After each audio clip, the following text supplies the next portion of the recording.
All right. Welcome back to the world-famous Tipitinas. Thank you so much to Tipitinas for allowing us to use this space. Thank you to Nugs.net for allowing us to use your cameras. And thank you to Tipitinas.tv, our media empire. And hopefully you're watching this via Tipitinas.tv. We have a very special guest today, someone who I'm sure hasn't necessarily been interviewed a whole lot of times, but probably has, but is definitely always the actual interviewer. So we're going to flip the tables around. Ladies and gentlemen, from NOLA.com/Times-Picayune/New Orleans Advocate/ whatever the actual title is of their media outlet is, and also of many other publications all over the country, world, whatever, Keith Spera. We like to call it one of John George's many, many properties. Exactly. Well, I mean, it has is it just the Times-Picayune New Orleans Advocate now? It is, yes, with a little slash in between the two names.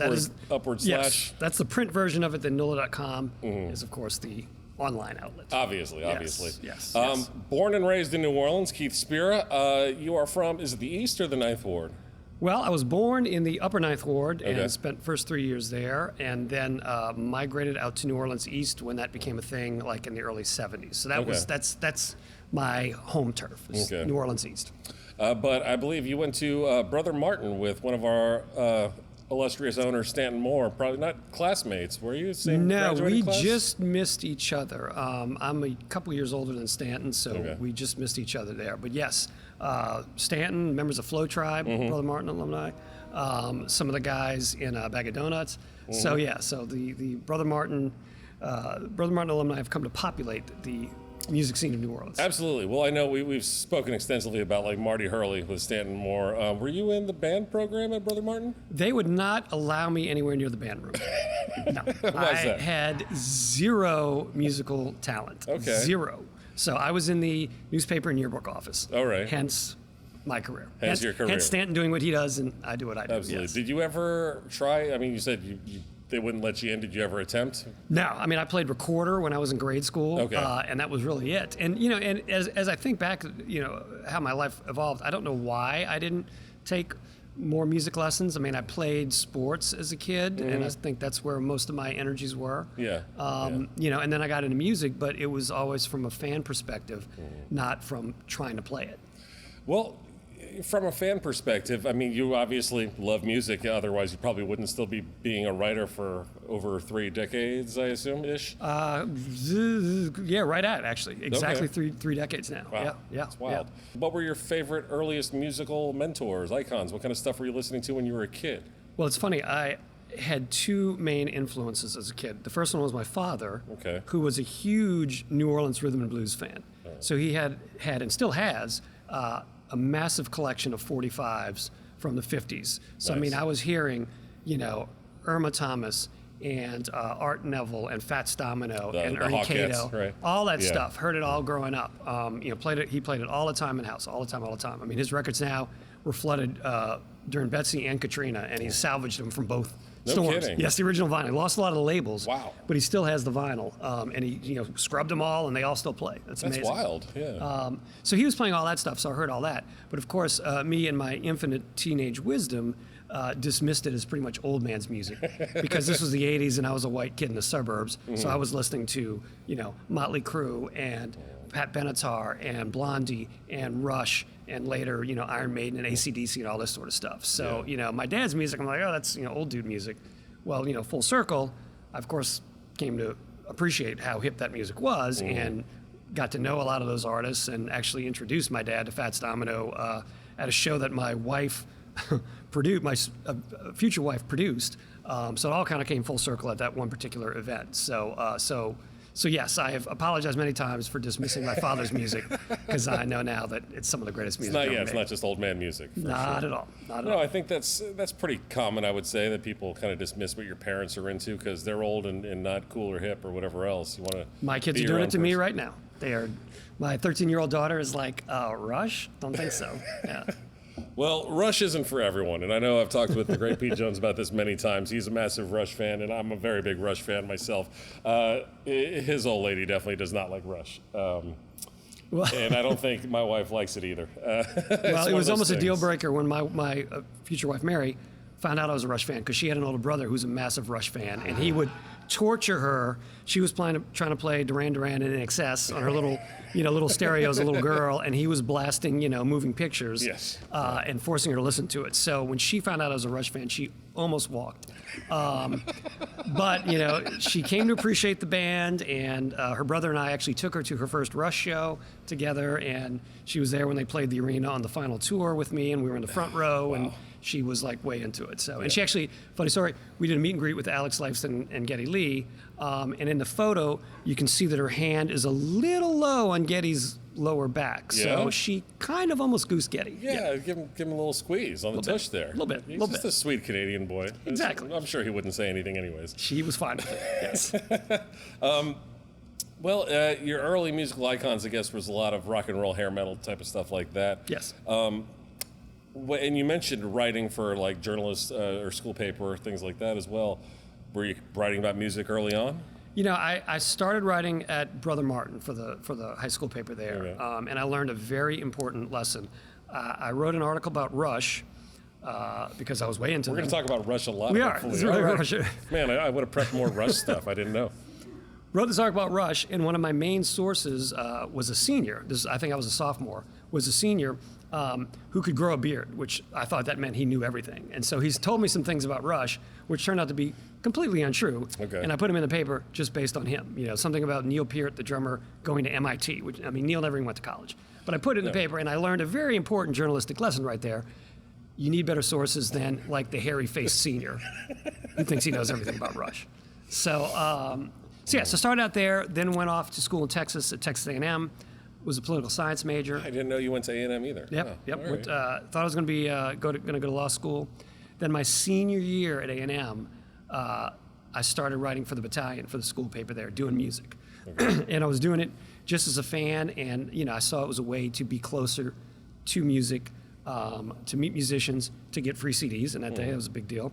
But just to be more involved in music without having musical talent of my own. And so I found out that I had a bit of a knack for it. Really liked it. So came back to town, didn't have another plan, so started freelancing for a bunch of papers in town. And in fact, Tipitina's milestone here, the very first article I wrote for the Times-Picayune as a freelancer in 1989, the late 1989 when I got back from college, was a review of Hall & Oates playing on this very stage. No kidding. Yes. That was I've first, seen a picture of that show before. It's funny you say that. That was the first thing I ever wrote for the Times-Picayune was Hall & Oates right here in 1989. Did you get a one-on-one with Hall and or Oates? Did not talk to them. Nope. Okay. Nope. I was just out in the crowd. They were doing like a, they wanted to play Tipitina's because it's Tipitina's. They were playing much bigger venues at the time. But Well, I think Daryl Hall had come through and performed with someone else here. Could have Maybe. been. I think so. I don't know. Could have been. That might be. Could have been. I'll have to check my sources. I heard it from an older guy with a beard. Yes. Can't trust those guys. Can't trust them. Okay. So that was your first article for the Times-Pic. As a freelancer. In your first publications were school papers.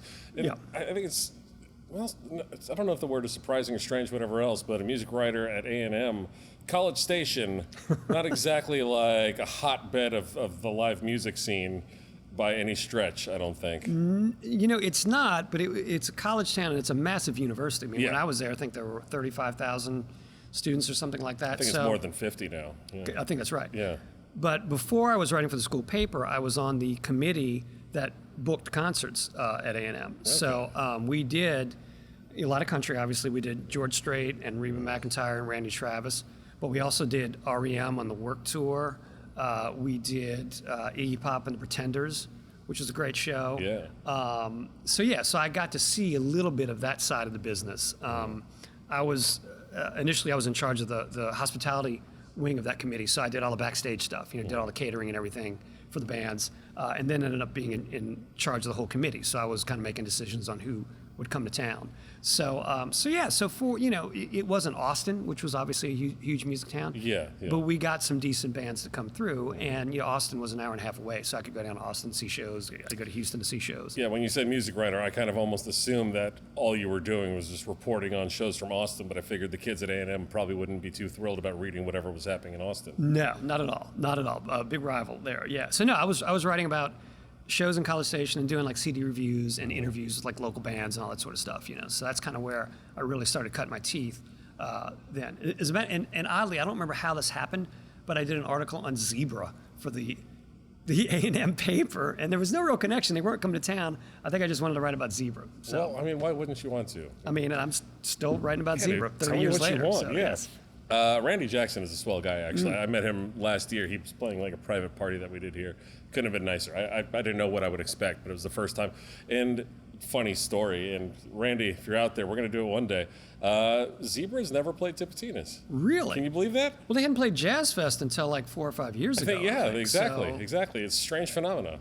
it's they should play here. I mean, they're still a good band. I used to go see that band at CYOs, gymnasiums when I was in high school. I'd go see them, and then I'd go see like the Cold at Jimmy's. Yeah. Because they were a little loose about age requirements back in those days. For sure. Yeah. So Zebra was one of those bands that I really cut my teeth on. Seen a lot, and so it was really neat for me to be able to down the road to interview those guys and talk to them and get to know them a little bit. And so that was cool, and that kind of helped set me on the path to doing this as a career. Well, I wonder, since while you were at school, you said you were helping kind of choose those bands. Did you ever consider maybe getting into the promotional aspect, becoming a promoter and putting on concerts rather than just writing and reviewing? For a while, I thought I wanted to be some sort of roadie. Like I thought, and I remember I had a girlfriend in college, and I told her parents mentioned that to her parents, and her dad worked for the IRS, and her mom was like some sort of medical researcher, and they just like looked at me like, "You're not marrying our daughter. Not going to happen." And at the time, I had hair down to here and an earring and all this. So I looked the part. So they were not super excited about their, veterinary school bound daughter ending up with a roadie. I mean, Roadie, possibly for Zebra. possibly for Zebra. You came back to New Orleans, I guess, pretty much immediately after graduation. Yep. And were you able to pick up a gig at the Times-Pic immediately, or you were an editor, one of the first editors, if I'm not mistaken, for Offbeat? Yes. Yeah. Picayune.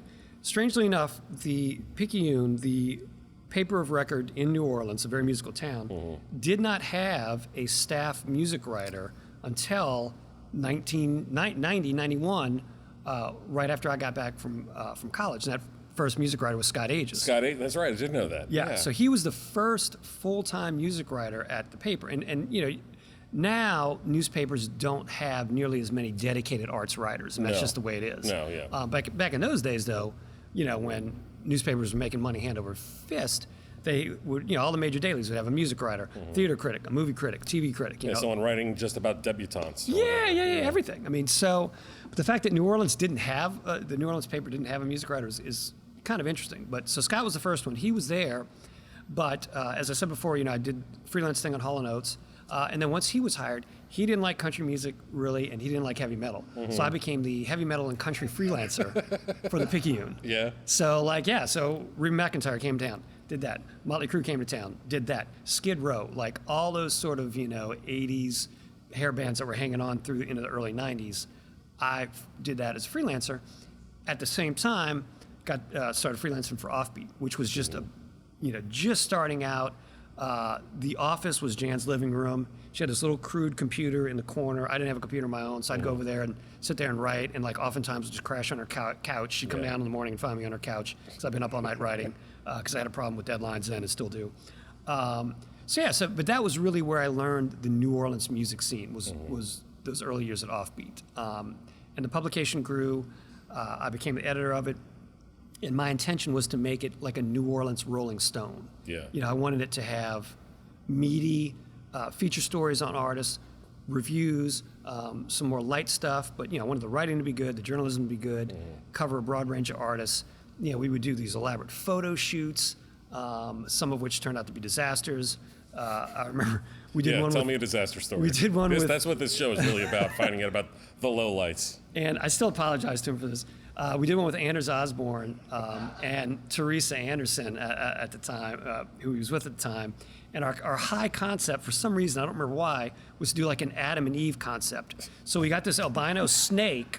We had this snake, and we did it outside in some garden somewhere. And they were dressed kind of like skimpily, I don't think he had a shirt on. I think he had like a loincloth and paint. And he had the snake, and Teresa's in his little skirt. And the garden was apparently a breeding ground for mosquitoes because they're getting devoured throughout this photo shoot. And like if you blow up the picture, you can see, I think, red welts on their legs from the snake. Meanwhile, there's a snake wrapped around them. It was like a whole thing. So that was one that was bad. We did one with the Blue Runners. Remember that band, kind of Cajun punk rock band? They got signed to Island in the early 90s. I didn't move here until 2000, so forgive me. Yeah. Well, Rob Savoy was in that band, who went on to be in Cowboy Mouth and now works for Jazz Fest. Mark Moe was the main songwriter, who still does a bunch of stuff out in Lafayette. But they had signed to Island as this. They were like a Cajun punk band. So we wanted to do a photo shoot where they were smashing Cajun instruments to symbolize they were like, breaking new ground, and we were at Rick Olivier's photo studio, and I remember Mark Moe just got so frustrated with the idea, he just thought it was dumb as hell, and he just stormed out in the middle of the photo shoot. So we were just standing there looking at each other like, all right, well now what? We don't have a cover photo. But he came back, and we ended up talking him into dressing like traditional Cajun musicians with straw hats and vests, and he thought that was brilliant. So we had these punk kids in these straw hats and vests, and it was a great cover. So that's good. Yeah, so it's you never know how it's new. So you guys were trying to, like you said, you were trying to become like the New Orleans Rolling Stone. But I think something that's pretty great about Offbeat is it's more than just a music magazine. It's a culture magazine as well. Sure. And we're not going to talk just about Offbeat or anything like that, but obviously very instrumental in your early career as a writer. Yeah, and that's how I got to know so many of these artists, in New Orleans, and just kind of got to know how the music industry here worked. Learned the history that I didn't know, connected the dots with those records that I heard that my dad playing all those years ago, getting to know those artists, and, hearing stories about when they made those records, when Fats made those records and when Dave Bartholomew made those records, and talking to Earl King and Snooks Eaglin, Aaron Neville, Art Neville, Irma, all those artists. I mean, that's when I did the interviews. And, in those days, Offbeat, we had a lot of room in the magazine, so we could do really long interviews. I remember Michael Tisserand, another writer around town, who became the editor of Gambit eventually. He and I did a joint interview with Zachary Richard, the great Cajun singer-songwriter. Yeah. We went out to his place in Scott, Louisiana, and the interview ended up being like 3 hours, and we had to split it over 2 issues of the magazine. It was like 10,000 words or something crazy. It was like a quarter of a book practically. Yeah, I was gonna say you wrote like a mini novella. Yeah, so for a magazine. You can't do stories that long anymore. I mean, just because people's consumption habits have changed, and publications don't have that much real estate in them anymore, really. But in those days, we could do these really long interviews and features, and I did a long Q&A with Earl King, which was a great. Looking back, is now like this great piece of New Orleans music history. I did a long one with Snooks Eaglin like that. All these guys. And I actually recently found a box of those interview tapes that I hadn't seen in 20 years, probably. Those tapes will eventually find a cool home because they're full slice of music history. We could probably work something out with the All Right Broadcast Company. Hey, out. I mean, you mentioned you can't do that sort of thing. This is very much a long form. We're not going to run out of tape on YouTube or whatever. Exactly. We're just going to let it roll. Exactly. Keep going. But I think I've probably emailed you this before and whatever else when we talked. But you have been cataloging the music industry of New Orleans for a long, long time, and beyond just the New Orleans music industry. And that's kind of our goal with this. Just let people talk about what they've seen, what they've experienced, and whatever else. The rock scene in New Orleans has always intrigued me. Outside of New Orleans, people don't consider this a rock town. And rock and roll was very much basically born in this town I hate to say that. That sounds a little too high and mighty or whatever else. But you can make the argument. I mean, those early Fats Domino records. Yeah, they say those are the first rock and roll records. I mean, they're in the mix. And, there's no hard answer to that question of where rock and roll was born or what was the first rock and roll record, because these are subjective questions. Yeah. You can talk about beats and you can talk about rhythms and all these other elements, but it's kind of all in the ear of the beholder. But you can definitely make the case that New Orleans was critical to the early evolution of rock and roll. At Cosmo Matassa's studio, I mean, man, that's where Fats was there, Yeah, Little Richard, yeah. those records were key. The earliest rock record, Yeah. R&B, rock and roll, whatever you want to call it, in the late 40s, early 50s. That was it. Yeah, absolutely. But even more specifically to your time, late 80s, early 90s, there was a thriving rock metal scene specifically. Again, they think jazz, blues, R&B, funk. People overlook the amount of rock and roll that has come out of this town and still does. There's a ton of rock bands around town. New Orleans rock bands, not a lot of them have gone on to major national success. I mean, you got Better Than Ezra. Zebra.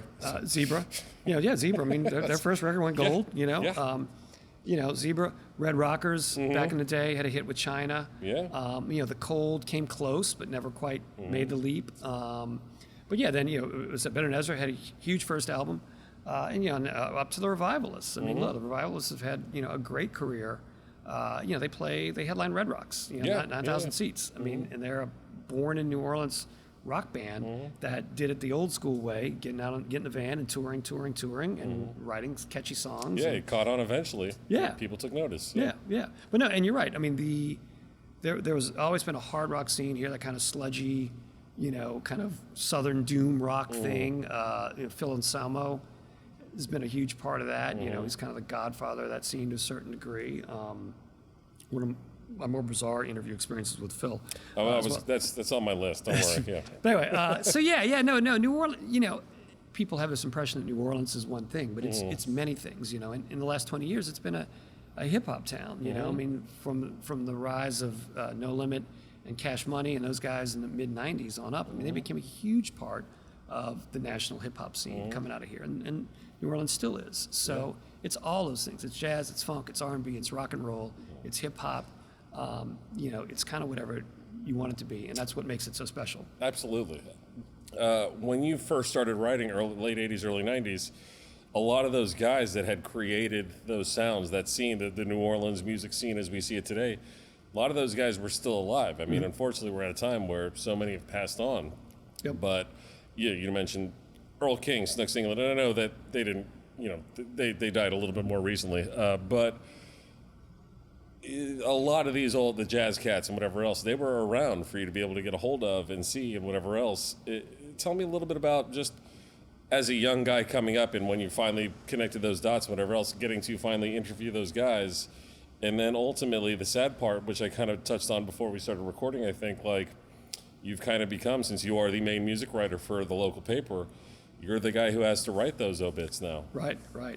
Yeah, look, it was a huge eye-opener to sit down with, say, Danny Barker. When I was, and this was back when I was at Offbeat, so this would have been probably 1992-ish or 3-ish.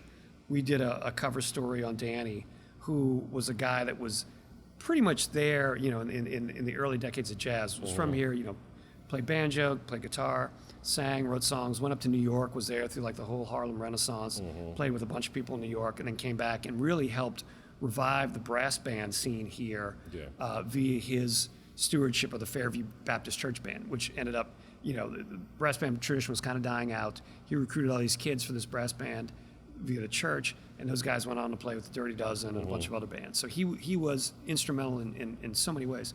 But when we interviewed him and he ended up dying just a few months after the story ran. To sit there and hear him tell stories about Ella Fitzgerald and all these sort of people that he interacted with, it was like, wow. I was in my 20s then. I had the sense that I am hearing history.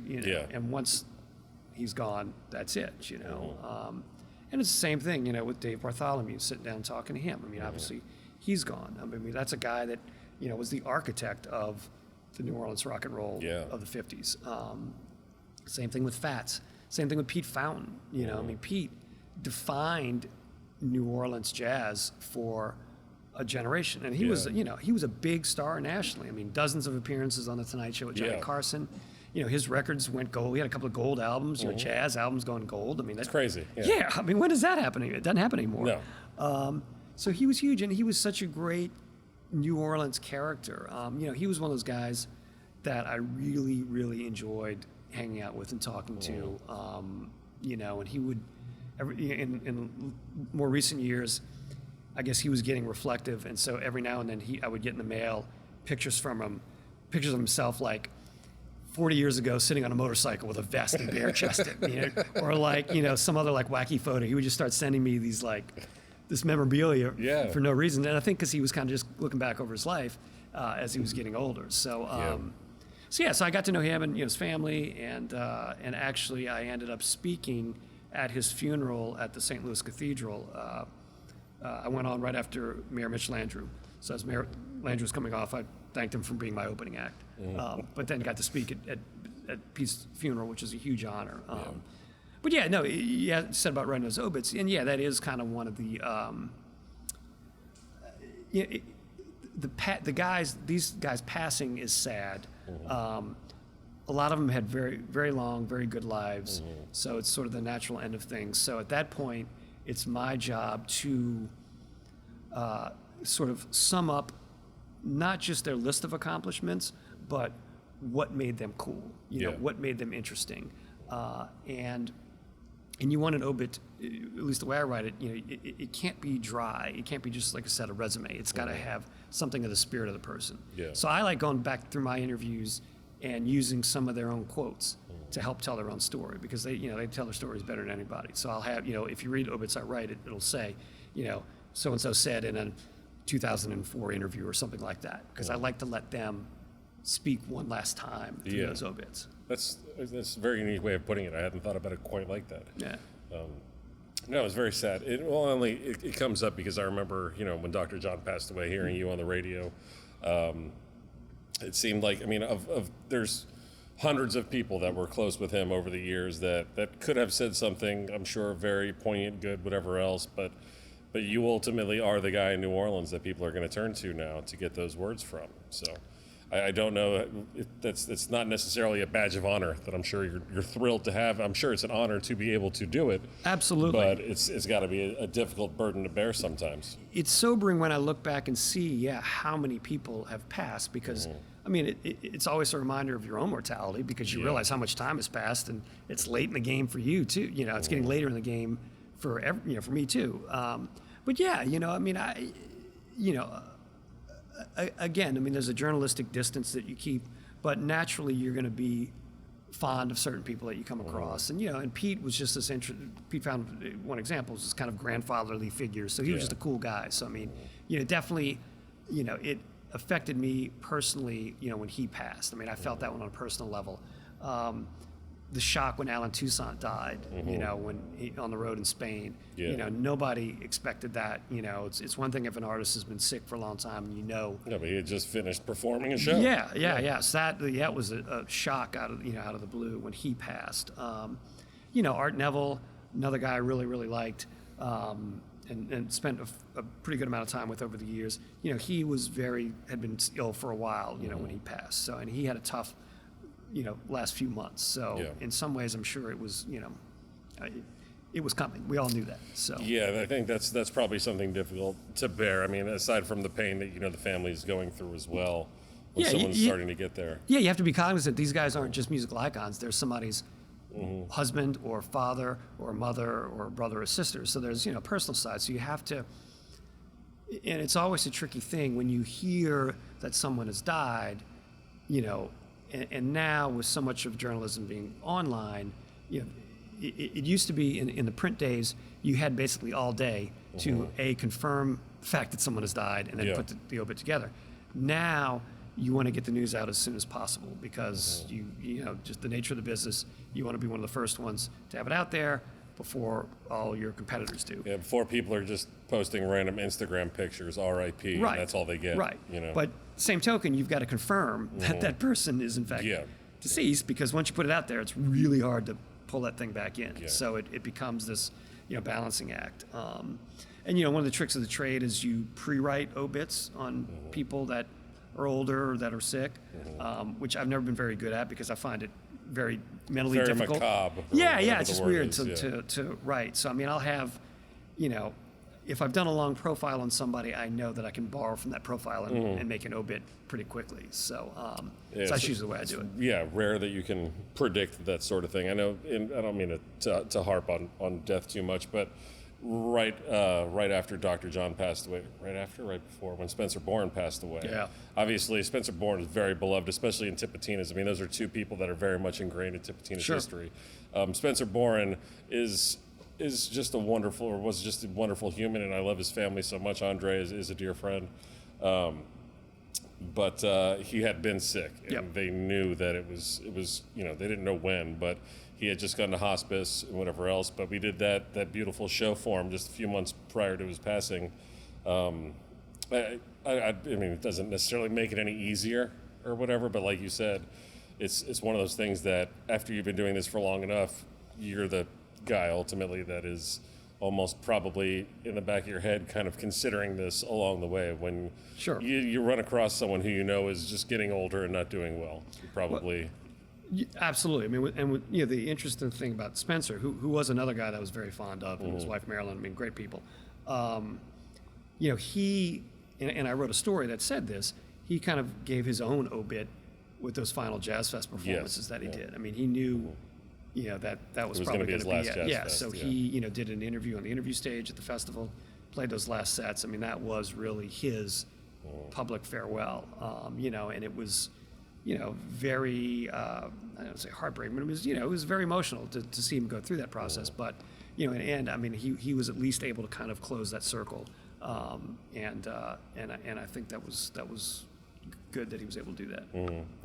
At the very least, there's some, I don't know, relief maybe might be the word. I don't know. Yeah, it's the end of the sentence kind of thing. I mean, you're able to, like I said, just kind of close that circle. Not everybody gets that chance. I mean, I mean, like I said, Alan didn't know when he walked on stage in Spain that night that was going to be his last show. No, he looked phenomenal every day I've ever seen him. I've never seen him not look perfect. I mean, Alan, again, another guy that I really, really enjoyed on a personal level. Every time I'd run into him, he'd always ask about my kids. I mean, just very gracious, very cool. Tipitina's stage story, when he was inducted into the Rock and Roll Hall of Fame, I went up to New York for the ceremony and covered it. And ahead of it, I'd written this really big front page profile of Alan that was really nice. So he came back, and I don't remember what the show was, if it was his show or if he was sitting with somebody else here at Tipitina's. It was right after it, and he saw me in the audience, and so he goes into this little riff, something about Keith Spera, he's sweet like spearmint. He wrote that story about me. And he did this riff about the story I wrote about him from the stage. I was like, oh, well, that's kind of cool that Alan's... I wonder if we have that. Tanner, dig in the archives. Dig it out, see if we have this would have been 98 maybe is when he was... We might have it, I don't know. We found a bunch of stuff. We got our hands on a bunch of stuff. You mentioned Jazz Fest earlier. You've been covering Jazz Fest for about 30 years as well, huh? 30 years, yep. What do you like? I mean, obviously we didn't have Jazz Fest this year, and I don't want to harp on that too much. But what did you like about Jazz Fest then? What do you like about it now? Do you like how it's grown, changed? Elaborate on that a little bit. And I'm going to pour myself a drink. Yeah, I don't know. Do you need another? No, I'm good. Okay. I'm good. Yeah. What strikes me about Jazz Fest is that its core identity has remained unchanged through all these years. Yeah. As many years as I've been going, it's still recognizably Jazz Fest. Yes, you have bigger names, higher profile artists playing now than you did. Bigger sponsors, bigger stages. Yeah, but it's still, at its core, it still feels like Jazz Fest. There was never a point where I showed up at the fairgrounds and was like, oh, this is not Jazz Fest. Yeah. It's still Jazz Fest. And part of that is because, of what has remained unchanged. The food booths are all basically the same vendors in the same places with the same fonts on the signs. The jazz tent, the blues tent, the gospel tent. Those things are constants, and you have a lot of the same artists that are still playing the festival that have played all along, but there's been so much attrition. All the artists that we've talked about that have passed on, the Dr. Johns and the Alan Toussaints and the Fats Dominos and all those guys, they're not there anymore. So what is presented on those stages had to change. And in order to remain competitive in the modern festival world, you kind of have to expand your audience. And the way to do that is, to bring in some of these bigger artists, And the change happened after Katrina, really. Once the festival partnered with AEG. That's really when the change happened. Because, AEG's counsel was you can't cut your way out of losing money, basically. Because the festival had, 2004, they lost a bunch of money on a rainy day, lost like $1 million bucks. So they were in a deep hole. They had to figure something out. And AAG's advice was you can't cut your way back to profitability. You have to spend more and bring in more people with these bigger artists. Yeah. So they've done that. So, I still think you can go to the fairgrounds, and if you want to avoid the Acura stage, you can have a Jazz Fest experience that is almost identical to the one you had 30 years ago. With the fact, except for the fact that now the drainage is better. They've gotten better at managing the water out there. So it's not like not always like a mud bath. I mean, if you get a monsoon park, Yeah, I was going to say, sometimes it's a crapshoot. Yeah, it's going to be bad. But I mean, back in the early, in the 90s, it would be, mud was a constant, and they would put all this hay out, and it would smell like a barnyard, and so they've improved those sorts of things a lot. But yeah, obviously the festival site has expanded, and the parking lot, it has changed, but to me it still feels like Jazz Fest. And maybe that's because I've gone every year and I didn't have like a long break. Maybe if there have been 10 years where I didn't go and I came back, it would have felt different. But to me, it still is Jazz Fest. And I like seeing, Bruce Springsteen and people like that out there, Do you ever miss any days, or do you go every day, every year? I haven't missed a day since you started covering 1990, I think. Yeah. Wow. I mean, I figured it out. I've spent literally half a year on the fairgrounds. Half a year of my life. It's been like 190 days I've spent at the fairgrounds. So I don't know what that means, but I spent half a year at Jazz Fest. Yeah, it's pretty good. I mean, I know people who've been going every day for 30, 40 years for sure. Yep. But still not tired of it. I mean, people say, oh, it's got to be all, it's so much fun. You get to go to Jazz Fest every day. And it is. It's just 2 weekends out of the year. It's yeah. You look forward to it all year long. So, of course, you get to enjoy it. Well, you get to enjoy it. But also, for me, though, I know that at the end of the day, I have basically an hour to write a 1,000-word column that's going to be on the front page of the next day's paper. Yeah, I guess it's very much a work crunch for you. Huh? Yeah, so I've got to, I can't be drinking beer out there, and I have to pay attention. I take notes, and I jump into the media tent throughout the day and write little chunks of stuff. So at the end of the day, like I said, I have literally an hour to sit there and weave this thing into a column that's going to be on the front page and go out, online. So I have to kind of keep my head about myself at the festival. I was going to say, I don't think I remember ever seeing you at any night shows. Very few. Yeah. There's a reason for that. I mean, when's the last time, do you recall, past couple of years? I guess also since you've had kids, probably the night shows are fewer and far betweener. Yeah. The kid having thing altered the work rhythm quite a bit, overall. But no, I went to a couple of the shows at the Sanger. Those Blackbird Present tribute shows, like the Rolling Stones tribute show. Yeah, the John Mayer thing, I think, right? Was that John? No, that wasn't John Mayer at that one. That was. That was Ryan Adams. Ryan Adams. Thank you. And the Little Feat tribute shows. Some of those I've been to, some of the bigger ones. But yeah. Well, they're the ones that are done before midnight. Exactly. Yeah. No, I'm not at the 2 a.m. at Blue Nile, starting at 2 a.m. shows. No. Oh, yeah, the Carl Denson show that lets out at 6:45 here. Yeah. Can't do those. I mean, it's just not physically possible because usually I'm out at the fairgrounds by noon to do a little preview of the day on WWOZ from their live broadcast out there at noon. There till the last stage closes at 7, then I'm in the media tent usually till 8, 8:15, finish the column. At that point, I'm ready to get something else to eat and take a shower and go to bed. Do you have a favorite festival that's not a New Orleans festival? Do you ever get to travel to out-of-town festivals often? I've been to 3 Bonnaroos or so, been to Austin City Limits. I've never been to Coachella because it usually conflicts with Jazz Fest. I've been to Jazz Fest 30 times. That's the one I have the most experience with. Bonnaroo one year, I would camp at Bonnaroo in the crew area. And one year I came home with tics. So I definitely, Bonnaroo, a lot of fun, but the tics was the bad part. I've never gotten tics at Jazz Fest. So knock on wood. You just like that Tennessee air, I guess. I don't know. Exactly. And I'm sure people probably ask you every year, what's your favorite Jazz Fest memory? I don't want to ask you that. What's your least favorite Jazz Fest memory? Like I said, the horror stories always entertain me so much more. The least favorite Jazz Fest memory. Said the worst photo shoot was Anders and Teresa getting bitten up by bugs. And no fault of Anders and Teresa. It was all in the concept of it. Let me see. I'm trying to think of one. It's not a. It wasn't like it was a miserable experience for me because sometimes when a show doesn't work, for me as a writer and a reviewer, that's gold. Good too. Yeah, that's gold. Yeah. And the big one that comes to mind was the Simon and Garfunkel show a few years back, where it was this much ballyhooed reunion, huge amount of hype. All at the paper, all the baby boomer editors were super excited about this. This was like the biggest thing ever, and come show day, Garfunkel can't sing, essentially. Yeah, like I actually heard about that. I was not.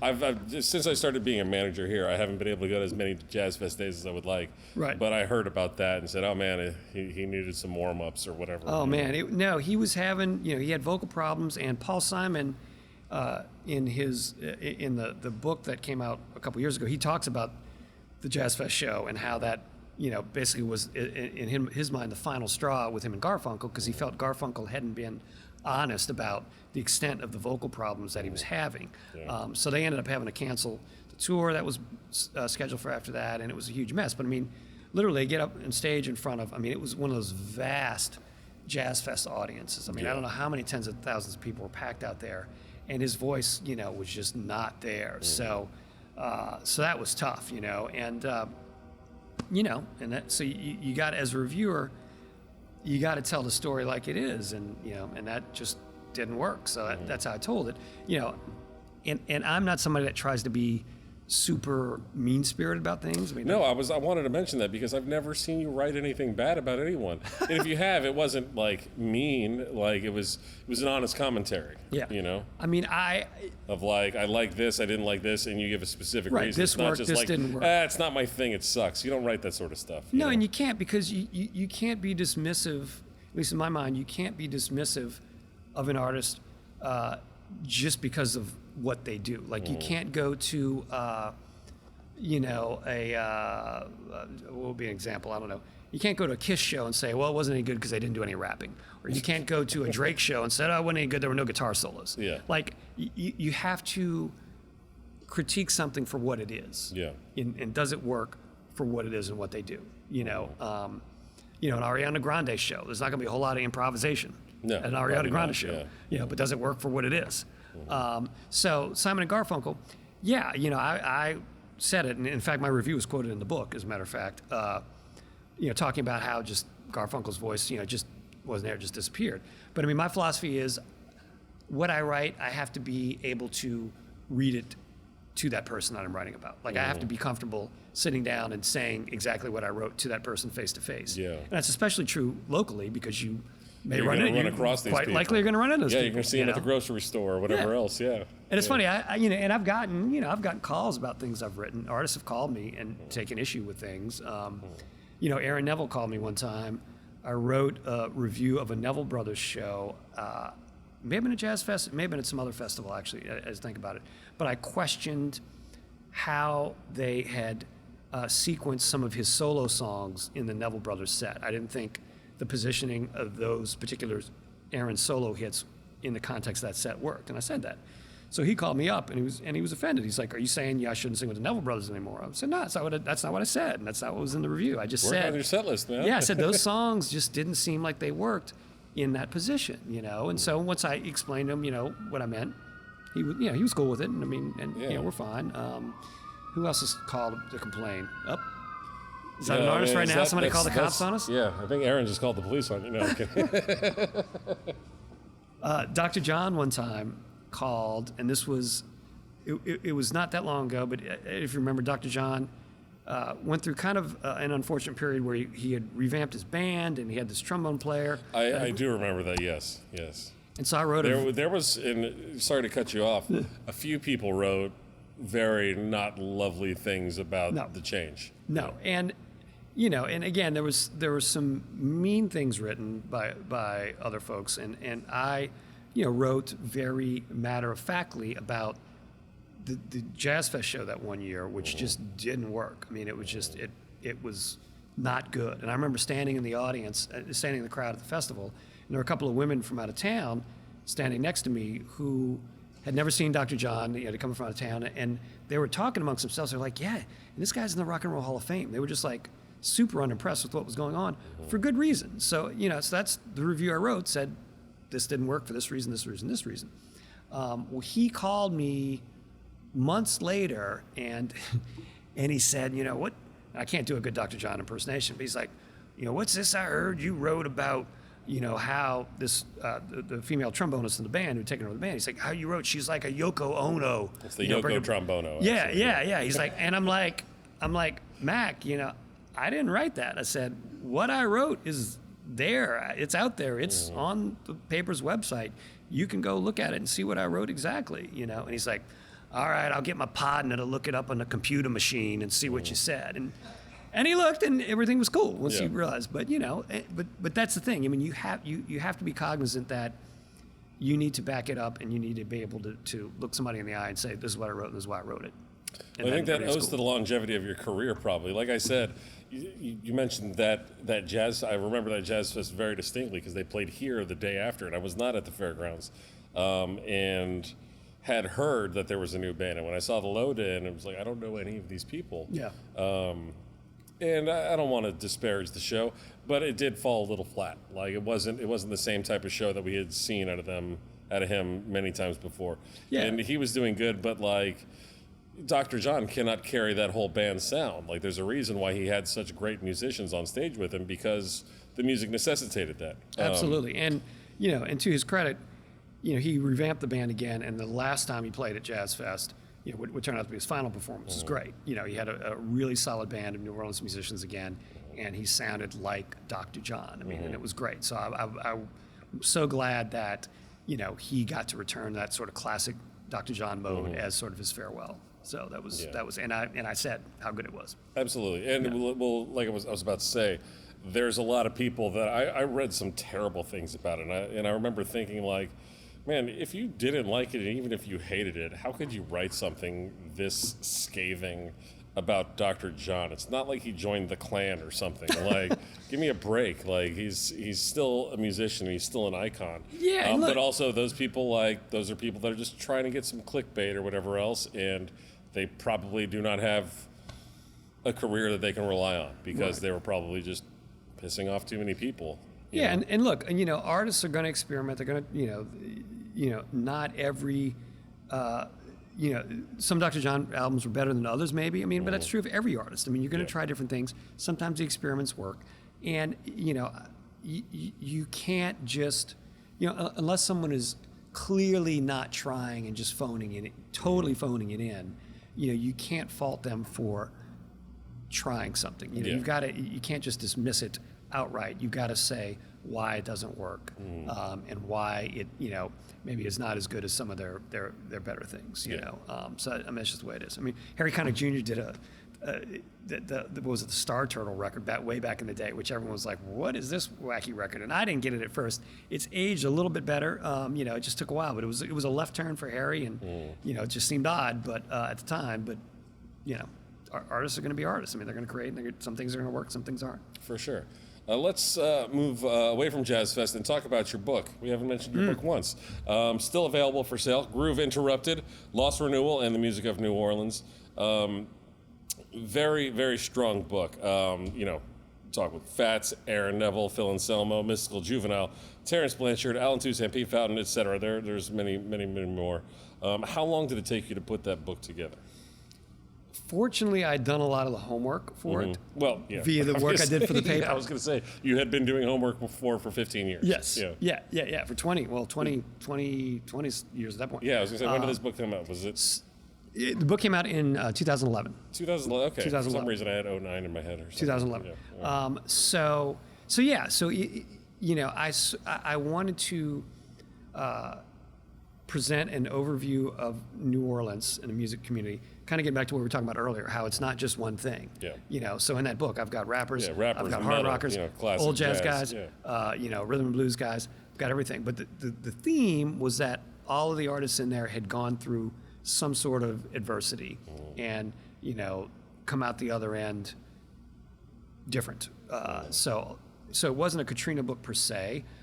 Katrina was a factor in some of the stories, but that wasn't just what it was about. The chapter on Mystical was about, him and kind of the legal odyssey that he had been through and all the bad choices he had made in that regard. Aaron Neville, the chapter was based on, it did have a Katrina element. It was revolved around him coming back to town for the first time after Katrina to bury his wife. Yeah. He didn't come back after the storm for a long time, His wife died in exile of cancer, but she wanted to be buried here, so he came back. And he was very gracious to share that process with me, to kind of talk to me throughout that weekend.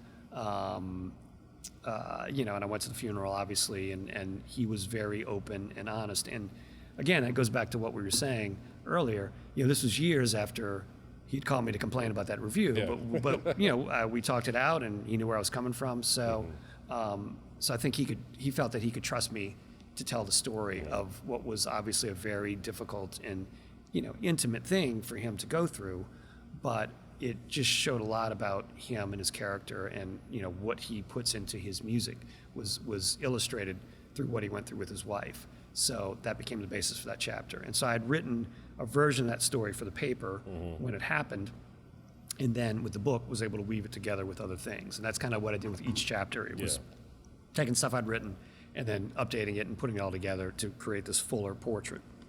Well, you traveled to New York with Fats, right? Yes. Tell me a little bit about that trip, because it sounds like probably the most unique memory ever. I don't know. It was a great one. It was the late Roland von Kurtowski, former owner of this club, was kind of helping Fats at the time, and Fats had recorded. Fats was the subject of a tribute album that came out after Katrina, where all these big artists recorded his songs, including Robert Plant, who I was very fortunate enough to be in the studio with when they were doing those tracks here in New Orleans with C.C. Adcock and Plant. And actually, during it, did an interview with him sitting in a little bitty room, and there was a resonator guitar sitting next to his chair, which he picked up and played throughout the interview. So I'm like sitting there from me to you with Plant as he's like just doing little blues riffs and talking about New Orleans and Fats, and it was great. He may know more about New Orleans music than most New Orleanians. Like, I he don't was talking doubt that, actually. Oh yeah, he was saying to me, he was like, the single, Aaron Neville's single on Parlo Records, Tell It Like It Is. It was the orange and black and white label. I'm like, was it? Okay. It was orange and black and white. Had no idea. But anyway, so the tribute record goes out. Fats, who did not like to travel in his later years, was convinced to go up to New York to do a series of events to promote the record, including an appearance on the Today Show with Hoda Kotb. And I was invited to kind of tag along as a fly on the wall and write the story of the trip, which was a huge honor. And I mean, there was drama right from the get-go, like, was Fats going to show up for the flight? Like, was the first one. And he was like literally the last person on the plane. Literally last person on the plane.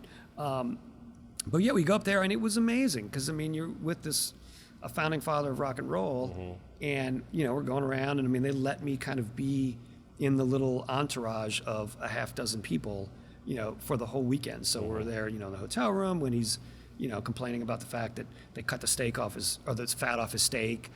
He's like, what is this? And they had rented a keyboard, which, New York, it costs like, I don't know, $200 a day to rent this little electric keyboard. And he was like flabbergasted. He's like, I could have brought my own. What is this? You're paying all this money.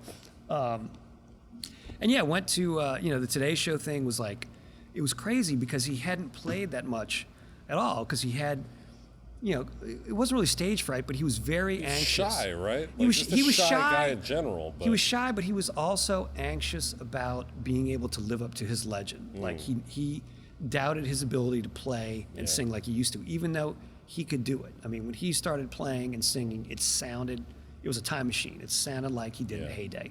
So the morning of the Today Show, he was very nervous because he's playing live. He hadn't played it much at all. It was a band, kind of a pickup band of New Orleanians, but it was like Leo Nocentelli on guitar. I mean, he's all these really good players that were going to back him on the show. So before airtime, he does a little sound check, and he had somebody get him a Heineken. So he had the Heineken next to the piano leg, on the Today Show, and so he was like sipping the Heineken. And at one point, everybody else had gone out of the studio while they were waiting for airtime, and so he was at the piano. So it was me and him were the only ones in the studio, and he was practicing Blueberry Hill, just going over it in his head, And I was like, wow, this is like really neat to see Fats. Concert, like coming, reteaching himself the song and getting the confidence to do it, And then of course when the camera rolls, it was great.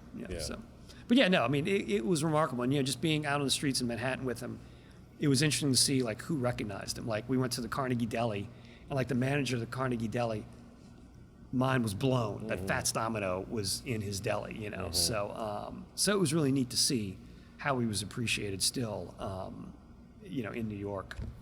I saw one of those. I mean, there's a famous photo of him like at Times Square or something like that, pointing at the camera with the hat on, and there's, he's just anonymous on the street. I took basically. that picture. Was that your picture? Yeah, it's probably. I mean, somebody else may stand there and take one, but I took one that was used in the paper. Yeah, but I saw someone put up a photo of him in Manhattan in like 1961 or something like that, and there's hundreds of people mobbing him. It's like, man, what a difference 40 years makes, right? That picture, the picture of him with the hat on and everything was taken, just a couple blocks from where he played those like Alan Freed rock and roll shows that were the mob scenes back in the day. I mean, it's right the same area. But yeah, you're right. There's no mob scene, but people totally recognize him on the street. I mean, there are more people really than I thought recognized him on the street. Yeah. So it was neat. It was neat to see. I only have one personal experience meeting him. I used to work at this radio station that's gone now. But they used to send me to the Hooters on the West Bank to do like a remote on like Saturdays from 5 to 7 or something like that, and give away koozies and stickers or whatever else. Right. But it was I showed up at like 4:30 to set up all the gear, and sitting at the bar with some other dude, I don't know who, was like, I'm setting up my table. I go, that looks like Fats Domino sitting over there. And I was like, there's no way Fats Domino was just hanging out at the Hooters, drinking a Heineken with some dude, just no one else around, no one even knowing who they are. And I fake went to the bathroom just so I could walk past and just eyeball. It's like, oh, holy hell, that's Fats Domino right there. Like, I hadn't, random. I had worked here on and off for a couple of years by then, but I didn't, know Fats Domino. He hadn't played here back then in 2004 or whatever this was. Mm-hmm. But I very much just had to like give him the, hey, I just want to shake your hand and say hello. Don't want to bother you. I'll be on my way. Like, just very unique experience just to see him hanging out randomly on the West Bank at the Bell Chase Hooters. Right. It's like running into him at Home Depot or something. Exactly. It's like, How random could it possibly be, That's funny. Yeah. I mean, again, that was a guy. It was a founding father, rock and roll. And the least pretentious guy in the world. No, but Mount Rushmore, like he's top of the list for sure. Yeah. No, I mean, going back, I mentioned earlier about the story of my wife and introduced my dad to Fats one time. It was when Harrah's Casino here had their grand opening party, and they had a series of outdoor concerts. And my wife was working at the time for the production company that was putting on those shows. So after the show, it was her job to drive the golf cart with Fats and Herman Ernest, late great Herman Ernest, the drummer, out of the scrum around the stage to the trailer that was parked like around the block. So, and this moment was actually captured. A photographer happened to be sitting there taking pictures. Scott Saltzman taking pictures when this happened. So they all get in the golf cart. Fats is next to Mary, and Herman Ernst is in the back.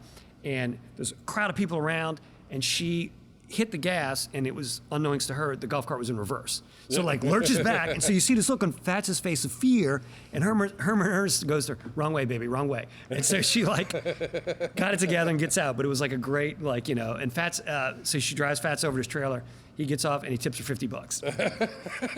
So it's like, it's just cool. It's a cool Fats story. That's cool. That's cool. Fats is cool. Also in the book, you mentioned Phil Anselmo. Tell me about the weirdest interview ever with Phil Anselmo. Phil, I interviewed a bunch of times over the years.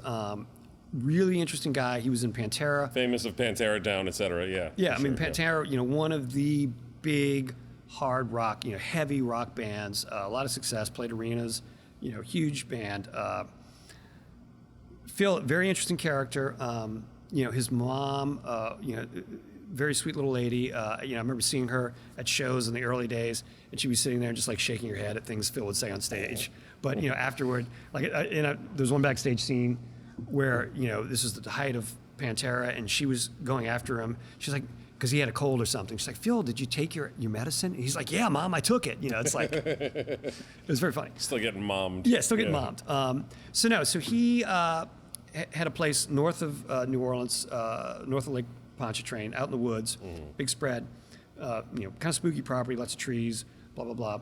So I went up there to interview him with a photographer from the paper one time, and he, for years, had chronic back pain. He had cartilage between some of his vertebrae was gone, so he had terrible, terrible back pain. So he took these heavy-duty pain pills, which caused him some problems. So this particular interview, we go up there, meet him, and it was right as it was getting dark, so when he wanted to do it.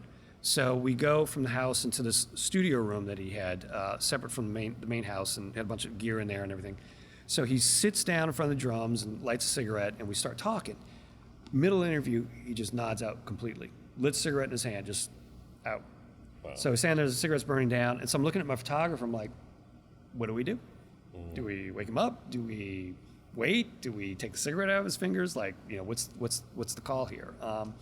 So I think we finally nudged him, and he came to, and he like apologized, like, oh man, it's these pills, blah, blah, blah.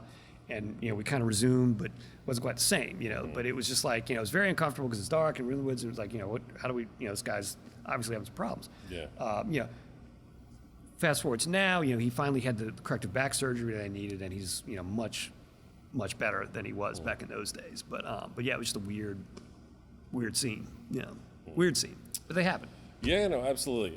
What were the things that, for all the people that you talked to, and we could probably talk for a day about this. We've been talking for a little while already. You've been super generous with your time. Yeah. What did you find most intriguing, or what were you surprised to learn while you were doing the research and writing the book? The commonality of all those people in that book, as different as their music is,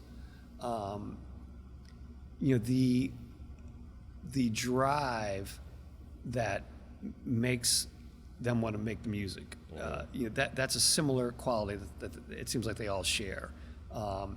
And their ability to persevere through whatever hardship it is, to do something that ultimately is very personal. Yeah.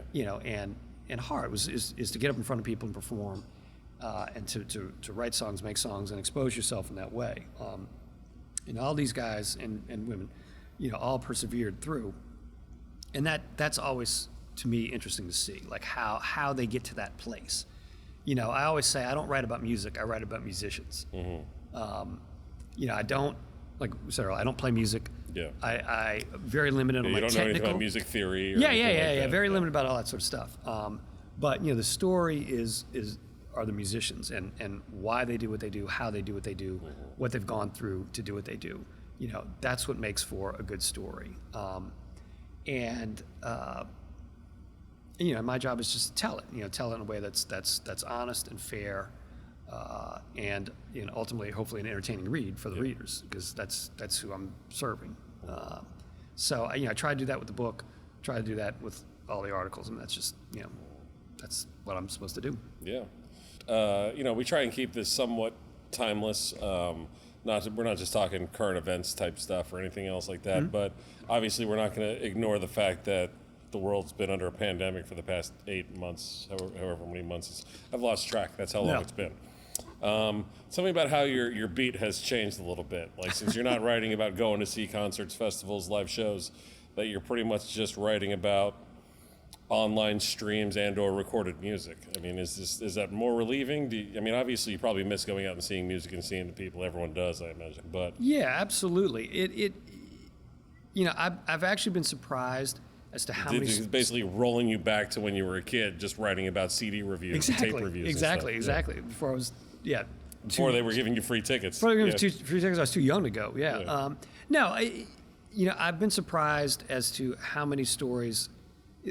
I'm surprised that I haven't had a harder time finding stories to write about. Yeah. Because basically the rhythm of my job right now is that I have to write, a couple of stories for the Friday living section, one story for the Thursday entertainment section, and then usually one or two others sprinkled in somewhere else. So, I have that real estate to fill pretty much every week. Yeah.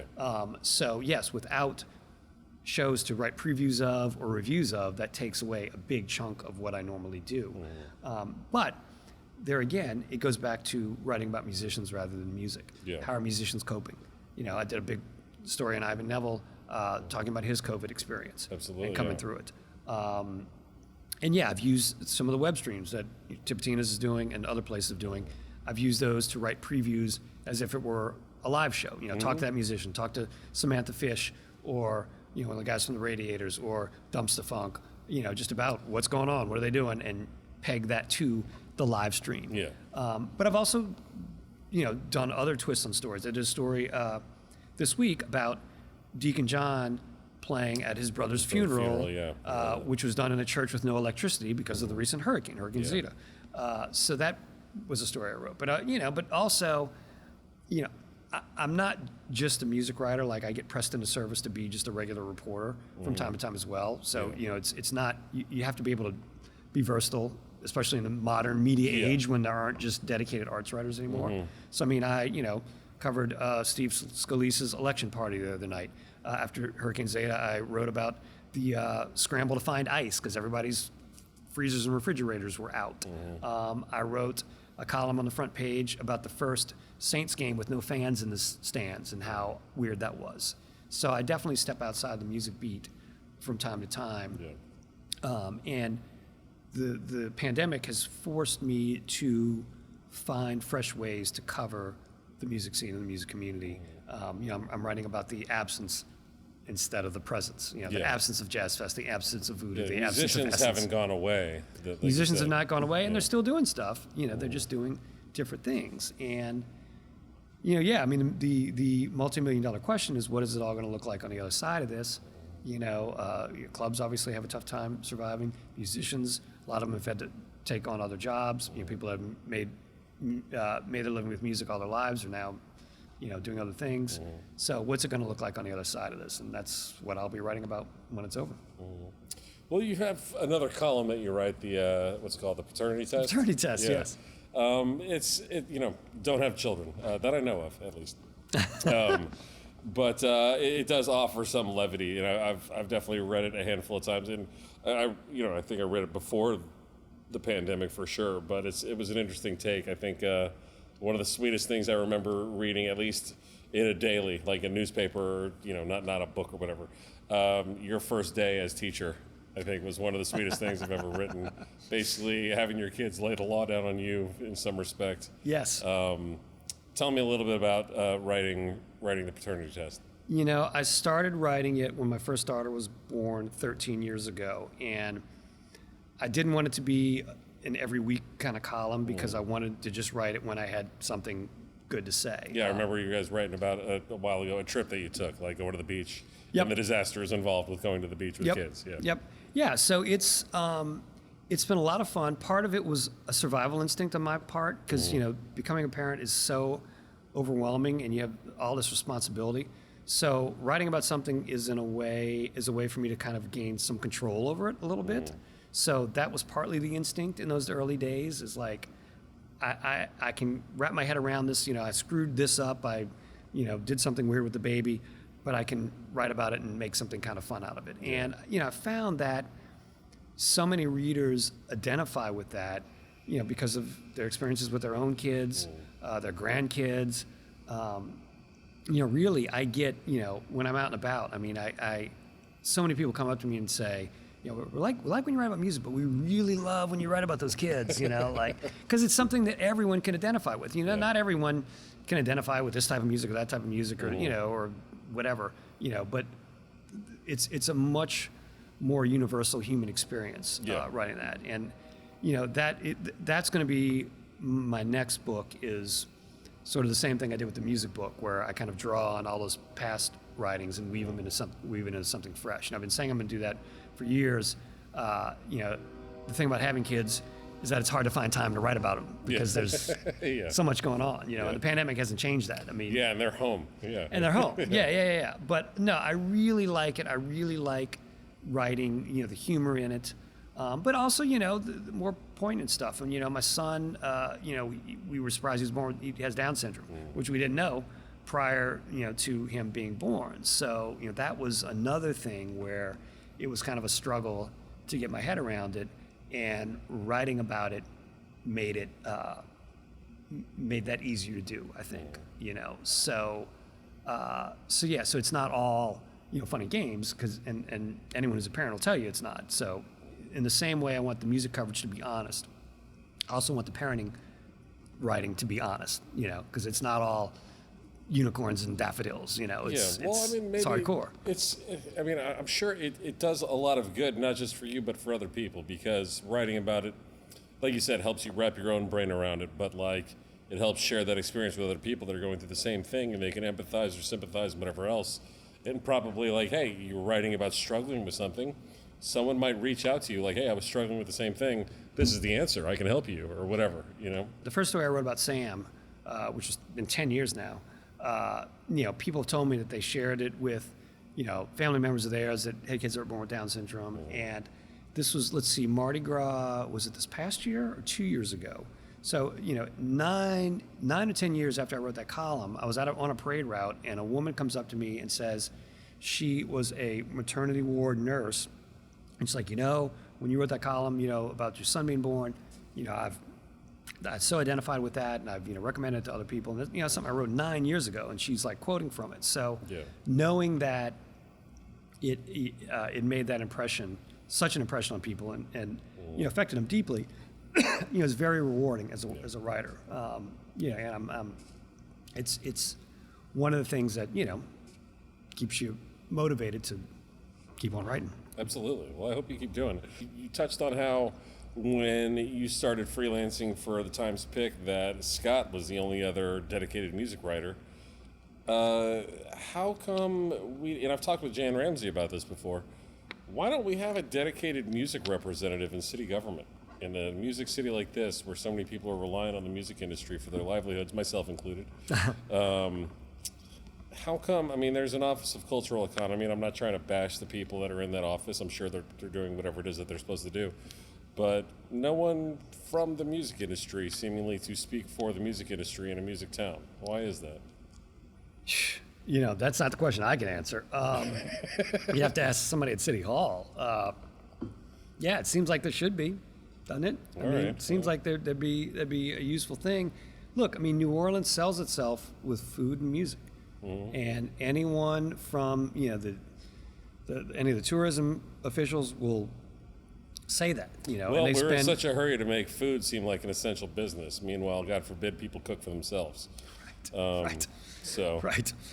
God forbid. I don't know. There's almost as many music industry employed people in this city as there are food industry employed people in this city. So. But all the marketing for the city is all about music and food, music and food. Music. It seems like if that's what you're going to sell this town with, you want to do what you can to ensure the health of that industry and the health of the people that make the music and present the music. It seems obvious. Well, it seems strange because, like you said, we sell ourselves on food and music almost, not exclusively, but so much. And just the example of the fact that up until 1990, there wasn't a dedicated music writer on the daily newspaper for the city that had been around for a couple of 100 years. Like, what the hell is that? Yeah, it's strange. And they covered. They certainly covered music. Yeah, they had freelancers, ignored. and there are articles, about there's Fats in the 50s. Yeah, there's always been freelancers, but to think that there was never a dedicated music author, music writer. It's strange. It just, again, it's a different mindset. People, the demographic of the people in charge of some of these institutions is very different from the demographic of the culture makers and culture bearers and all that sort of thing. So there is sometimes a bit of a disconnect. And, look, ever since I started writing in New Orleans, 30 years ago, there's been all this talk about, what do we need to do to have a music industry in New Orleans? Well, there hasn't been one up to this point.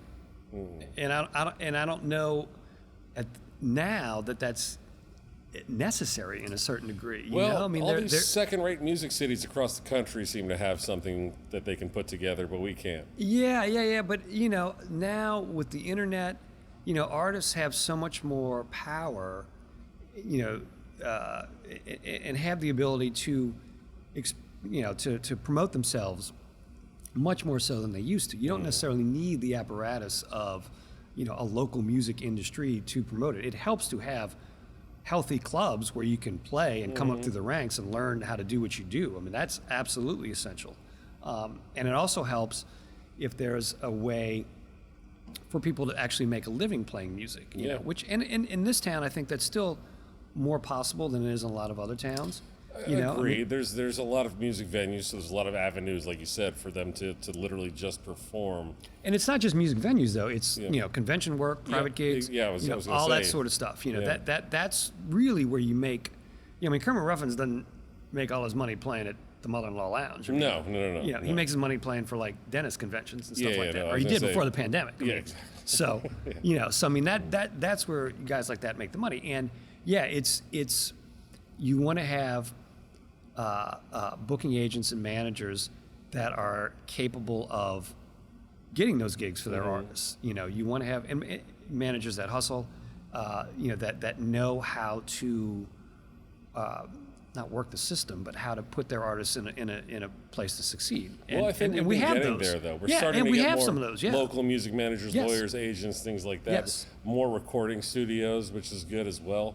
No, I don't know. I feel like, like I said, for a town that promotes itself on music, the Office of Cultural Economy ought to have more music representation and not as much film representation or whatever. And I'm not trying to bash the film industry, because it's also very important. Sure. It employs a lot of people and brings some good money to residents. And, TV shows can film at places like this and other clubs and other venues and restaurants and everything else. And musicians can make money. And musicians can make Licensing money, get their royalties Yes. for getting their music on Yes. TV and stuff. Yes. So that and again, that's the sort of thing that, those are the avenues that musicians need to have.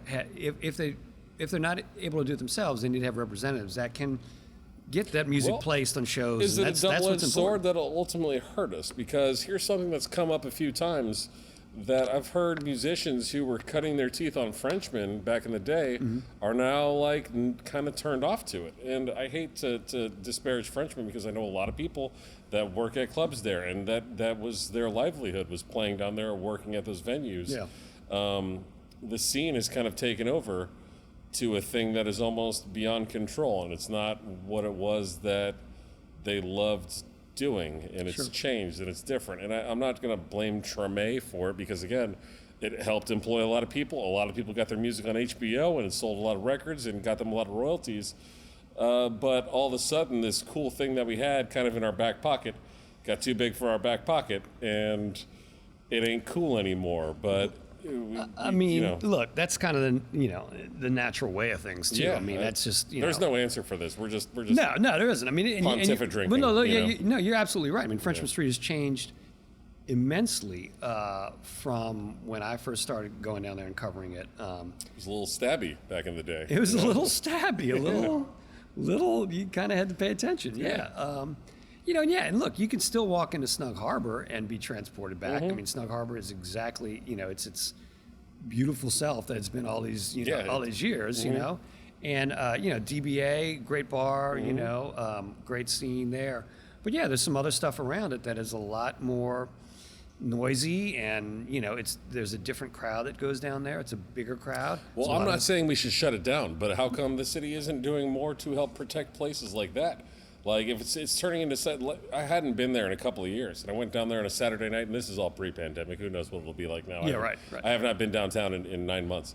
But I went there on a Saturday night that we had closed here for a private party or something like that, and it was shoulder to shoulder on the sidewalk. Yeah. It was almost unbearable to get from one block to the next, and I did not enjoy myself at all.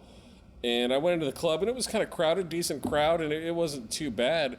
But I'm looking around, and it was just bodies shuffling past the door for hours consistently. It's like, this is the new Bourbon Street. How come we're not blocking it off? Where are the police? Like, it was kind of a mad chaos. But when you say blocking it off, are you talking about limiting the number of pedestrians, or are you talking I mean blocking like off maybe traffic? Literally block the street off after 8 p.m. or whatever, like they do. No, like Bourbon no vehicle Street. traffic on it. Yeah. Like if you want to turn it into a big hub like that, like treat it as such. And allow it to grow like that, instead of like trying to pretend like it's this cool little 4-block stretch. Like it's obviously more than that now. That's right. No, that's a good idea. I mean, people, not criminals running rampant, but people are still getting mugged, beat up, whatever else. Like Frenchman Street has had, pre-pandemic growing pains. And again, what happens on the other side of this? It may just be a bunch of locals again. Yeah, I mean maybe it'll just kind of normalize itself again. Yeah, who knows? I mean, it's, again, it'll be something to write about. Yeah, so, totally. Yeah. Again, I just throw these questions out there. I know you don't have all the answers, but at least you have, opinions on things. How do you make yourself, and I've read, you were talking, I think, before we started recording, you mentioned something about Britney Spears and whatever else, and how you went to do this Britney Spears panel one time. I mentioned how I never see you just trash artists or anything. If you don't like it, you'll just say, it's not for me. Like, you'll say, hey, you know what, the spectacle is there. I understand why why 30,000 people are here screaming, but Yeah. this is obviously not my scene. I'm, the 40-something guy is not their demographic that they're shooting for here. Yes. But you seem to be able to do a good job of at least pretending to be a fan of these things. Is that difficult, easy? Like, do you enjoy doing that sometimes, or is it more of a pain? I wouldn't say I pretend to be a fan. I go into every show totally open-minded, totally open-minded. And yeah, there's plenty of things I go see that I do not listen to at home, that I'm not a fan of. But, to me, it's sort of the height of arrogance to go in and just automatically dismiss something that 14,000 people have paid to see. Because obviously what this artist is doing works for somebody. Yeah. And it's totally subjective. It's totally subjective, And I mean, yeah, you can say that Eric Clapton is a better guitar player than, somebody in some pop band or whatever. That may be true. But what this pop band is doing is obviously working on some level for somebody. So I go in with that open mind and I say, all right, am I entertained? Am I entertained? Am I interested in what's going on? Am I bored? Are the people around me interested, or bored? And then you can assess whether or not what that artist is doing is working, Well, a lot of it is fads, and I'm sure you've had to cover a lot of fad scenes. What kind of scene, and sorry to cut you off if you had more to say, but it just made me think of this. What scene that you knew was like, this is a fad, like that you called early on, this will be gone in less than a year, that was seemingly on top of the world? Have you had any of those? Limp Bizkit? All right. It took a while to go away. I don't know. It took a while, yeah. It was like 3 or 4 years. I don't know. Yeah. I mean, did you call that early on? I just didn't think they were very good. And they did it. And I heard a rumor today. This is good. This is hot news, and this will air in 2 months. Who knows when people will actually see this? I heard Creed is making a reunion. So hey, look, I have a certain soft spot for some Creed songs, and I'll say, look, I've written publicly about my love for Journey. So. Okay. My taste, they got all hits, you know? I am not an elitist by any stretch of the imagination, okay? I am absolutely not. In fact, I don't even usually call myself music critic. My byline usually just says music writer, or staff writer. Yeah. So I don't, because the critic, that just seems too high. No one likes a critic, too stuffy. right? Yeah, No one likes just a stuffy. critic. I mean, so like I said, I love Journey, I love Rush. Like, my tastes are very broad. So, Rush is broad, by the way. So Rush, Rush, became cool in the last decade. Everybody else kind of discovered Rush. Like, I've been on that bandwagon since 1983, but it's cool. So look, you go back to, does it work for what it's intended to be? Use the example of Limp Bizkit. There was a Limp Bizkit tour that played at the arena one time, and their stage set, it was almost like Hollywood Squares. They had these squares set up where the musicians were in it. Yeah. And like for half the arena, you couldn't see half the band. So I'm like, who designed this? This is crazy. Like, so I said, this is dumb because this doesn't work. Another artist we mentioned, Ariana Grande, her last tour, she, for some reason, wasn't spotlit hardly at all throughout the show, and she was dressed just like her troupe of dancers, and so she was amongst the dancers. You couldn't even pick her out of the crowd. Yeah, it was very strange. It was like, for a pop star, it was very odd. She kind of receded into the show, and so I talked about that. Like, that just seemed strange that she, that this artistic decision was made to present herself in this way. So you make observations like that and riff on them, and that kind of determines whether or not it's working. And and again, a lot of time with the you can read the audience too. If people are like losing their minds, like, all right, well, this is working on a level. If people are bored, if the arena is starting to empty out before the show's over. Essence audiences were, very good barometers of whether or not a show is working. At the Essence Festival Superdome, I've been in there at Essence where you've got, 40,000 people like bored out of their skulls, and this artist is like up there doing something, and everyone's like, what time is this over?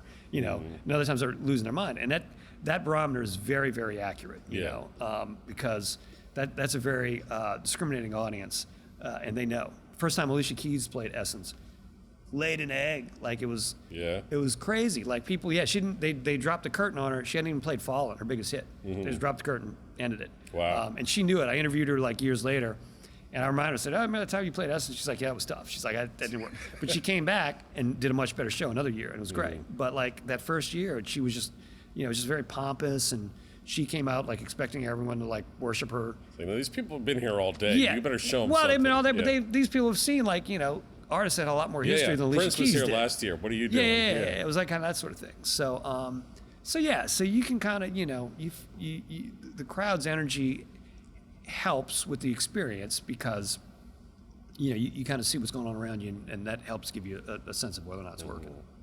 What type of music do you despise? Is there any kind of music that you just absolutely Jesus. abhor? That's a dangerous question. Let me go ahead and start it off because I've said it before and I've talked about mumble rap. I have no problem with rap or hip hop, but mumble rap, I can't. It's like, dude, just talk like a grown up. I can't stand the mumble rap. Yeah. Maybe it's because I got yelled at for mumbling when I was a kid enough that like this dude's making millions of dollars for mumbling into a microphone. Like, it makes I you think that's what it is. My father could probably explain that better. But yeah, no, look, I mean I understand that, as I'm getting older, I'm not going to appreciate new fads as much maybe as I did earlier. That's just a natural evolution of things. Like my 13-year-old daughter listens to stuff. She loves like Japanese anime and like listens to some of that stuff. And I'm like, I don't know. But look, I mean, broadly, like, I can certainly appreciate opera singers. Opera's not something I listen to. Like, I don't have an ear for it necessarily. I mean, that's just not my thing. There are a lot of EDM is not my thing. Like, the whole, I just can't. I was like, what's the point of this? I don't get it. Like the light show. That's the point of it. Yeah. Look, and and who was the band that played at Voodoo? I'm spacing it. It'll come back to me. But they played on the main stage of Voodoo, and it was an electronic band, and it's going to drive me crazy until I figure it out. But they had a presentation that had a couple of live musicians involved in it, and it was actually really good. I'm like, was okay. It, Ghostland? No, Ghostland Observatory. Yeah. Yes, it was Ghostland Observatory. Yes. Yeah, no, that's actually a pretty good show. And it was really good. And so I'm like, okay. Yeah, I don't love the music, but I actually enjoyed that set. Yeah. Like that is opposed to like a guy who literally just gets up there and hits play and is jumping up and down, get your hands in the air on a confetti machine. I'm like, all right, that's not a show. No, that's what is it? It's karaoke. No. There's a dude who made his Girl Talk. Thank you. Girl Talk. Girl Talk. Yeah, that's. Girl Talk was press play and dance in front of and pretend like you're mixing it. Yeah, I worked that show. I had to work the stage for that show. I mean, that's just goofy. It's like, anyway. So yeah, so if that is definitely something that is not necessarily my bag. And again, the live experience of it, there are ways to be creative, Ghostland Observatory obviously, and lazy ways to just get up there and press play. Yeah. So. Your writing on NOLA.com and the Times-Picayune New Orleans Advocate is the only thing that I try, and at least whenever I check it, like, oh, Keith wrote something, let me read it, whatever. You and Ian McNulty, I would have to say, are probably my two favorite writers, only because food and music, it's the only two things that I ever consume. Ian does a great job, yep. Are you a better music writer than he is a food writer, or is he a better food writer than you are a music writer? He's definitely got better hair than you, so sorry about that. And yes. His bow ties are... Wow. Oh, his bow ties. He and I. He's on the morning news a lot more than you are. So I used to be on it every Friday. We did a thing for years and years where I was on with Eric Paulson every Friday. Lagniappe Live, we called it. Yeah. I did it for like 10 years. And then I had to start getting my kids to school. It became a different story. I mean, I catch him more often on the morning news than you. That's for sure. Ian and I this past Mardi Gras, we. Called a parade together for NOLA.com's live parade cast. They do live parade cast on NOLA.com, and it was like Muses.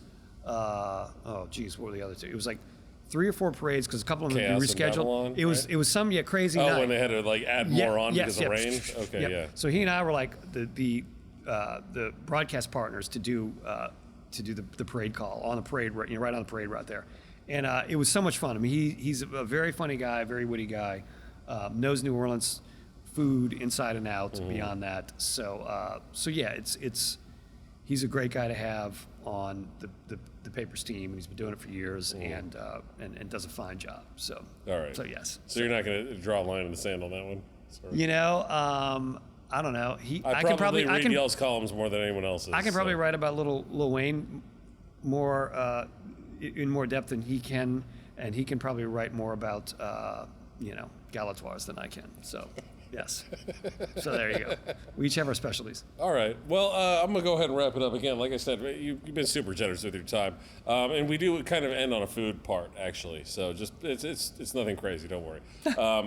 It regards po' boys. And our dear friend and benevolent owner, Stanton Moore, has a po' boy named after him. Not named after him, but he has a signature po' boy guy. It's called the Bomb. I want to know if you have a favorite po' boy shop, if there's a place you want to give a free plug to, but more specifically, what is your signature po' boy? You create a po' boy, the Spera, as it were. Spera, wow. Yeah, what's your place, first of all? Maybe your neighborhood place or a place that you go out of your way, more specifically, to go get I used to live around the corner from Parkway. Okay. So we would go there quite a bit. A sloppy roast beef is always great, but I love fried shrimp, man. But fried oysters. I mean, I don't necessarily need to combine a lot of flavors. I like my flavors separate. Okay. So I'm sure the Bomb is in fact the Bomb. I'll have to try it. But I like, give me a straight up catfish po' boy, a straight up shrimp, straight up oyster, or maybe a half shrimp, half oyster. All right. Well, let's create the Spera right here and now. Half shrimp, half oyster dressed. Okay. That's. Yeah, I know. Very simple. It's nothing crazy. No, it's not. It's not. I'm not a crazy guy. It's ideal, actually. Like fried shrimp, fried, I assume, right? Of For course. the shrimps, yeah. Mm-hmm. Of course. Right. Absolutely. It's not. It's nothing too exotic, but gets the job done, and has a style. Well, I mean, maybe you could add like a little remoulade remoulade on it or something like that. I don't know. If you're feeling wacky. Trying to get fancy for you. If you're feeling wacky, yes, indeed. Well, like I said, thank you so much for doing what you do. No one leaves empty-handed, though. We do have a prize for you participating.